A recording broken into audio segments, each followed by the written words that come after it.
Welcome to the Dr. Gil Show. This is where we talk about medical matters that matter to you. The Alabama Supreme Court recently passed a law that gave embryos created during IVF the same rights as children. This has put the IVF industry in Alabama into turmoil, and it's also created a lot of fear among patients in other states that are also using IVF and creating embryos. The following is a recent interview I did discussing these important issues. I hope you find it valuable.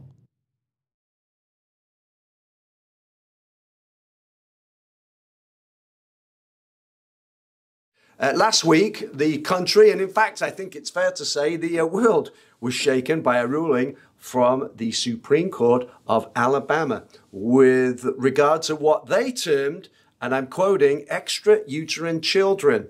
And this basically put on hold in the whole state of Alabama IVF treatment. And so I thought of one name here locally that might want to come and talk to us about this, and that's Dr. Gil Wilshire. Dr. Wilshire is a reproductive endocrinologist. He's president and medical director at Missouri Fertility. He's been practicing since 1994. Dr. Wilshire, it's good to see you again. How are you? Good to see you, Simon. Thanks for having me on. It's great to have you on. When I talked to you the other day, because you were the name that sprang to mind when I started reading more stories about this Alabama Supreme Court ruling, you told me that you were perturbed. Are you still perturbed? I would imagine you are.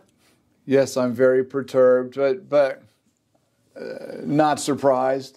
You kind of knew this was coming, and Alabama in the Deep South is the place where they're going to be pushing these the limits of these laws. When you said you knew this was coming, I think, are you referring to what happened once Roe was overturned? Did you feel like this was an inevitable consequence? Yes. It was predictable.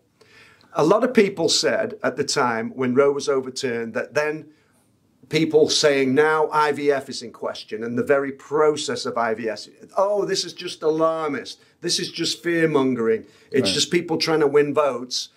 Obviously, that was not the case, right, as we sit here today. Yeah, unfortunately, yes. What do you, when did you first hear about this ruling? I actually heard about it from somebody asking me a question. I was about a day or two late to the party. Oh, you were? Yeah. You kept asking me, well, what do you think about Alabama? So I went on, YouTube and I found it. Embryo personhood. It's a very interesting concept.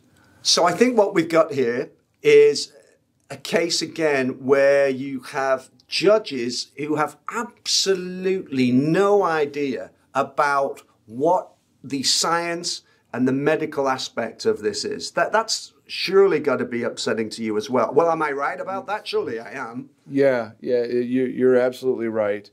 And there's a couple of misconceptions, Simon, about IVF that I'd like to clear up right off the bat. Yeah. First of all, reproductive endocrinologists and the work that we do could not be more pro-life. Okay.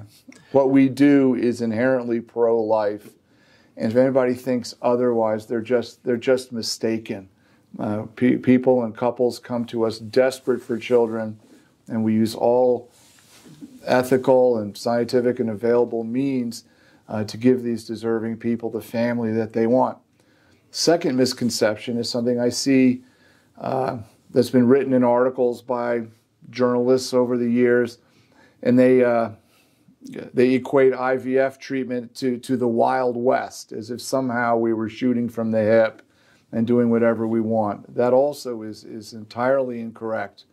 When we do IVF and advanced reproductive technologies, we are inspected, we are certified, we're carefully scrutinized. We have the highest ethical standards. We have best practices, position statements. We are as ethical and as deeply investigated and as transparent as you can imagine. There's nothing Wild West about what we do. So obviously I think that there is a misunderstanding of what it is that you do. So for our listeners who may have heard the term, they may have a rough idea of what's going on here. I think it's quite safe to say that there's a number of our listeners out there who've probably been through this or have had personal experience in their family with this. I know it's the case for us and my sister. I don't think I violated her HIPAA rights by that, but what happens when a couple comes to you, they want children, they've been trying for a while, they're just not able to conceive? What is the process? Well, it depends on what the problem is, okay? It's a naive thought that people come to me to get pregnant. Right. They don't come to us to get pregnant. They come to us to have a healthy baby. There are some problems that prevent pregnancy. Couples married, they're trying, they're just not getting pregnant. A good part of what we do is help couples that get pregnant and miscarry. They get pregnant and miscarry over and over and over. And you can imagine the horrible emotional roller coaster, the traumatic experiences, the nightmare that is getting pregnant and losing a pregnancy over and over, either miscarriages or ectopics or whatnot. So a lot of different problems result in the same outcome, meaning the couple or the person is not having the healthy baby. People want, and you can't deny them, it's so understandable. Couples would like to try to have a healthy, beautiful baby. Mm-hmm. And that is our goal. It's not pregnancy necessarily. Pregnancy is the start. It's not our goal. So there's so many different problems that require IVF. IVF was originally designed to overcome blocked or damaged fallopian tubes in the woman. She's making eggs, he's making sperm. They're just not getting together because the tube is not functioning. But there's a lot of other problems as well. A guy could have very, very low sperm count, and normal intercourse does not result in enough sperm and eggs getting together to establish a pregnancy. Sometimes there are genetic issues. One of the very common issues is that a woman is older. It's very common for couples to get married later in life. Women pursue careers and whatnot, and a woman comes to me in her 40s, and even though she may still have eggs, the majority of them are genetically abnormal and do not work or cause miscarriages. So IVF and the technology around it overcome a number of different problems. Yeah, and I'm sure you over the course of your career, you've seen all kinds of problems that people have come to you with, and I think it's so on the money what you are saying here is that you are helping people who want to have a family. They are pro-family, pro-life. They're desperate, Simon. I know. People are super desperate, right? I look in their eyes all day, every day. Yeah. And in the process, we have to make gut-wrenching decisions. Sure. In medicine, all doctors and nurses make difficult decisions, but doctors and nurses working at the beginning of life and at the end of life have particularly difficult jobs and make particularly difficult decisions. So in layman's terms, I mean, a lot of our audience, again, those who've been through it know what this is about, but in layman's terms, how does the process work? Well, the process involves in order to have a successful pregnancy, we need good egg or good eggs, good sperm, and a good uterus. Notice that I'm going to demonstrate here that our audience can't see it, but coming off the uterus are these two fallopian tubes. And for natural conception, one or both of them must be functioning. But we absolutely don't need them. And in fact, they're a liability. Sometimes embryos in the uterus will go up into the tube and stick in a dangerous place called an ectopic pregnancy. But our job is to get a good egg and a good sperm and grow them to a good embryo. And you have to realize not all sperm are good. Not all eggs are good. Eggs frequently have abnormal chromosomes. Sometimes sperm do. There's other diseases as well. And reproduction is inefficient in all species. An example I like to give, Simon, is in the spring, if you park your car under a particular tree, it's going to be covered in yellow pollen dust the next day. That's trillions of particles of pollen. Why is a tree putting out trillions of particles? Because only a handful of them are going to find an egg in a flower somewhere to make a seed. Reproduction is always bottom heavy, meaning you need lots of these gametes, lots of these progenitor cells to somehow get them together and, God willing, make a healthy embryo. So what we've got here then in Alabama now is and no pun intended, because I think frozen stuff comes into what you do every day, right? But yes, the whole process is frozen at the moment, right? Oh, you see where I'm going? It was very clumsy. The clinics in Alabama, yes. A handful of them have shut down. Yeah. Now, there's a number of clinics. Some are university-based, some are private. I don't know what each one of them has decided to do. But cryopreserving or freezing sperm, eggs, and embryo can and is frequently part of the whole process. People need to realize that not every embryo is viable.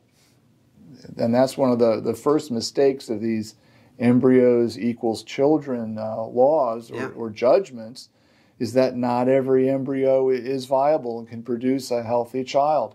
Many of them are abnormal. On average, if you look at all embryos from all people, for all diagnoses, all comers, roughly half have abnormal chromosomes that are incompatible with having a successful birth or a successful healthy child.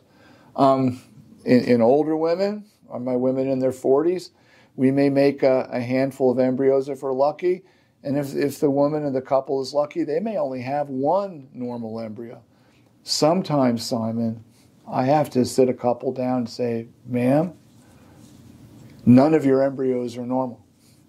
And these are the women that generally are older or have chromosome issues, genetic problems, and they're destined to failure or miscarriages. And what we are doing is trying to find the needle in the haystack. So we avoid transferring embryos that are going to miscarry, break these people's hearts, put the women under significant medical risk, and lose time, Simon. People don't realize that time is priceless. And every time a pregnancy starts and fails, this woman not only goes through emotional hell, but she loses time. And time is the most precious thing of all. So what we're talking about here then, Dr. Wilshire, and correct me if I go wrong here, because I probably am going to go wrong here, but we're talking about just a handful of cells at any one time. Is that right, that you're working with that have now been equated to a baby? And I think to a lot of people, on the face of it, this is crazy. You know, those of us who have kids, we know what the baby looked like. Yeah. We knew at a certain point in the development of that child that then it looked like a baby, but at the moment we're talking about a handful of cells? Well, an egg is one cell. Yeah. A sperm is one cell. Okay. And there's a lot of misconceptions here. An egg is alive. A sperm is alive. You unify them, it's still alive. Life didn't begin then. And in fact, there is no moment of conception. There's a process of conception. Right. Okay? So that starts out as one cell. The next day it divides into two. After 3 days, it divides into about 8. And by day 5, when we're dealing with embryos that we can work with and freeze or transfer into a woman, it's about 200, 250 cells. It's a little ball of cells. And it is an embryo. And if you're stuck in black and white thinking and you say this is a baby, you're missing the beauty of the process. An embryo is a beautiful thing. It's a beautiful thing that we treat with utmost respect. But to call it a baby is once again black and white thinking.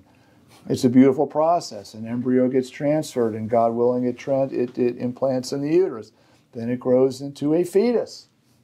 There's nothing wrong with a fetus. A fetus is a beautiful thing. And over the course of months, it develops in an incredibly beautiful developmental way into a human being. And to make it black and white and not appreciate that it is a process, like a river. Where does a river begin, Simon? Well, the Missouri River begins somewhere up in the Rocky Mountains. There is no place. Eventually it comes together, and you have a Missouri River. Where does the Missouri River end? Somewhere around St. Louis. It merges with the Mississippi. There's no precise end either. All right? Now, here in Boone County, there's a Missouri River. It's black and white. Yes, it's a Missouri River there. But where does it begin? Where does it end? Life is inherently gray. Life is inherently mysterious and difficult. And to try to make this to try to get an easy answer for these questions by making it black and white is just an artificial construct. these are profoundly difficult questions to answer, and they require more than just sound bites, and require some understanding of the subtleties and the nuances here. And that's what's frequently missing in these rulings and these discussions.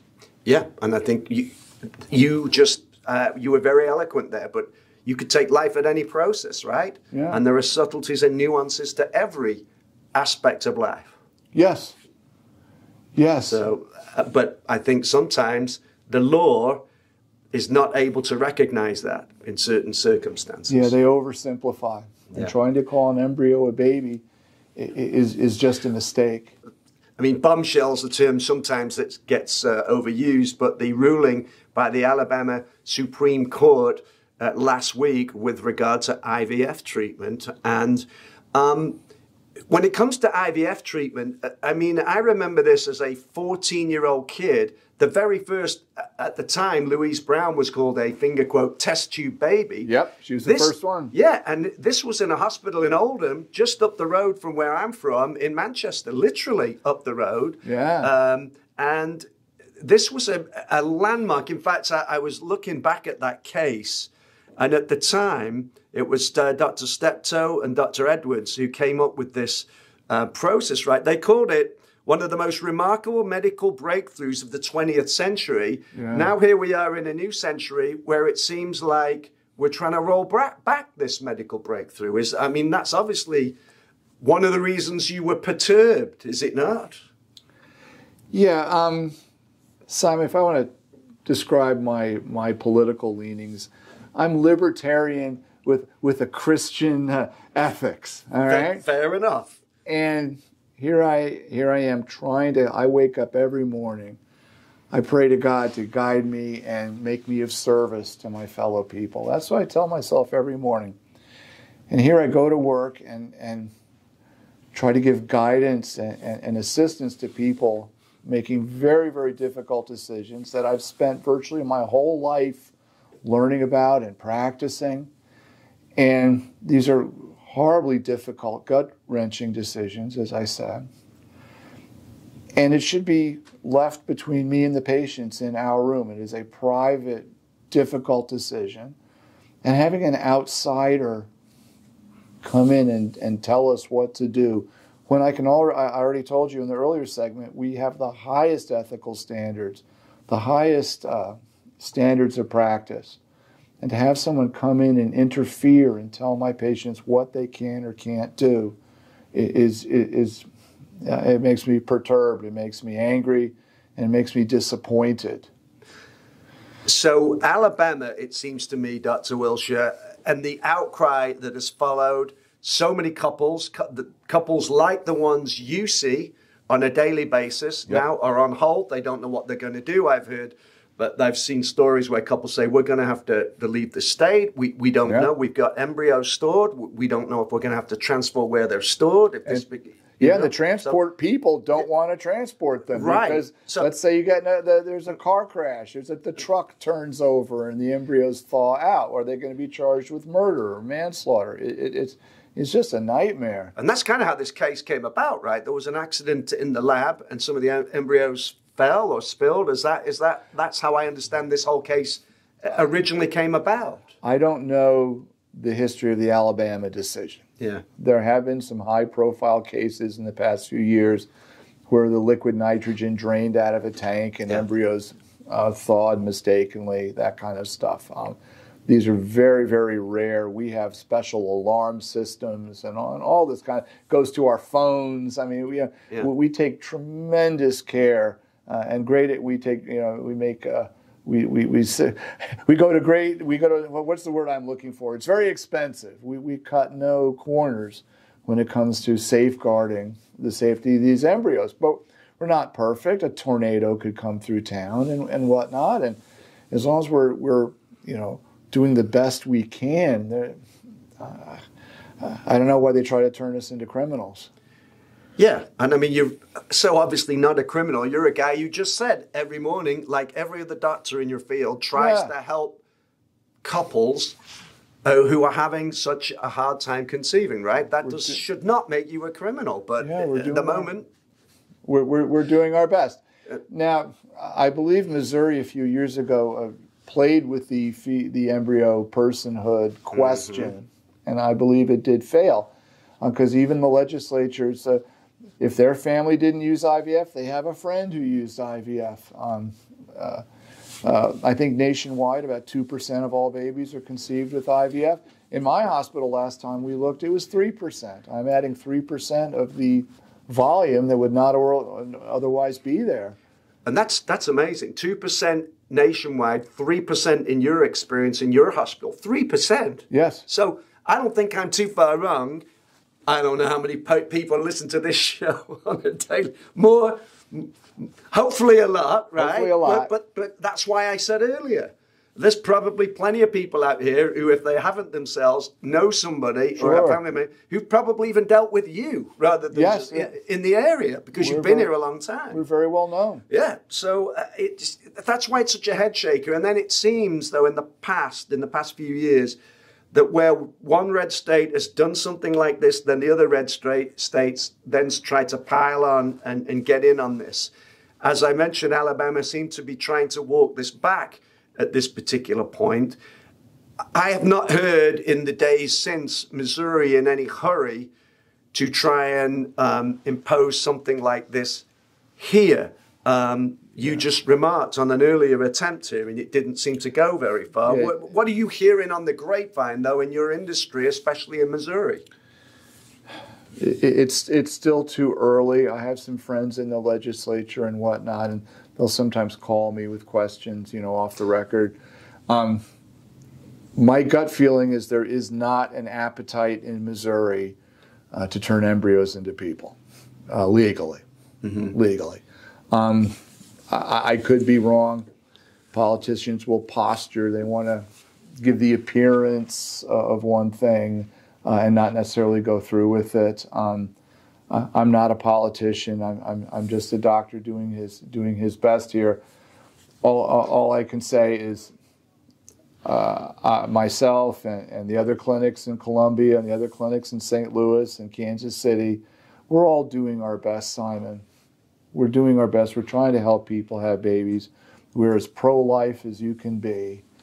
And like they say, walk a mile in someone else's moccasins before you start, making comments and whatnot. And until you develop the expertise that's taken me a lifetime to develop, and you try to tell me how to do what we do to help people, you really have no business doing so. And I would ask them, just leave us alone. The job is tough enough. We're making difficult decisions every day, and making them more difficult or putting us at risk for just doing our best, for being as pro-life as you can be, is perturbing. And I would prefer they just leave us alone, Simon. Let us do our job. To bring it full circle to the quote you used when I talked to you last week. So, I know this is still relatively new, and even here we are, I think, some 10 days on from that decision. So people are still, I think, trying to grapple with it. Have you had your patients, or is it too early? Have you had patients, though, coming to you saying, Dr. Wilshire, we've seen this. We know that we're a red state. Should we be worried? What does the future hold? You've been doing this for a long time. Yeah. What does your sense of everything you've done for everybody and what you know about IVF and the political ramifications? I know you've said numerous times you'd rather there wasn't a political aspect, but now obviously there has been. Have you had a lot of people coming to you already and your patients saying, what do we do? We're scared. We don't know what to do next. Yeah, when the Dobbs decision was turned over, our phones rang quite a lot. And we haven't had that many phone calls. We do have some, and I've instructed my staff to say nothing has changed. We're still offering the same services. We're still offering the state-of-the-art ethical treatments that we always have. And until something changes, we're going to continue to do so.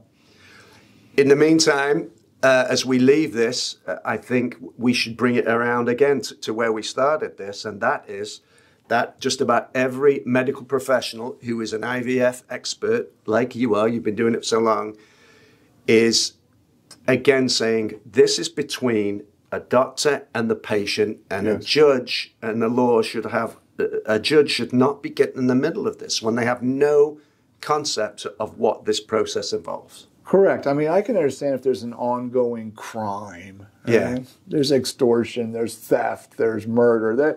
That's where the law should come in. But I want to say it again. We work at the highest levels of ethics and best practices. These are vetted across large groups and organizations. We're thoroughly inspected, and we're not doing anything untoward. We are as pro-life as you can be. We are helping desperate couples have beautiful babies, and anything that impedes our ability to do that will continue to perturb me. That'll be the name today, the word of the day. Well, here's to hoping you're going to be less perturbed here over the next few months and years. Let's hope so. Dr. Wilshire, always great to see you. Great to have you on the program again. Thanks so much for your time and shedding some expertise on this situation. I really appreciate it. Thanks for having me on, Simon. It's great to have you on. Dr. Gil Wilshire, he's a reproductive endocrinologist, president and medical director of Missouri Fertility. And as he said, just across on the other side of the stables from us. Thanks again, Dr. Wilshire. We're back after this on KFRU.